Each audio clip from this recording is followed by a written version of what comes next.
नापिकी आणि कर्जाचा वाढलेला डोंगर याला कंटाळून छत्रपती संभाजीनगरच्या सोयगाव तालुक्यातल्या चारूतांडा इथे अल्पभूधारक शेतकऱ्यानं गळफास घेऊन आपली जीवन यात्रा संपवली। ईश्वर मूलचंद जाधव असं या मयत शेतकऱ्याचं नाव आहे।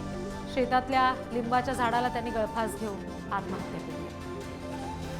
आणखी तपशील घेऊया प्रतिनिधी सुमित पवार यांच्याकडून। सुमित, या सगळ्या संदर्भातला आणखी काही खुलासा घटनेचा होऊ शकलाय का?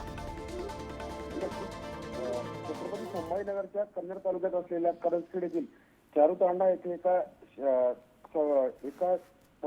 शेतकऱ्याने आपल्या शेतात जाऊन नापिकी आणि कर्जाचा वाढलेला डोंगर याला कंटाळून आत्महत्या केल्याची घटना घडली आहे।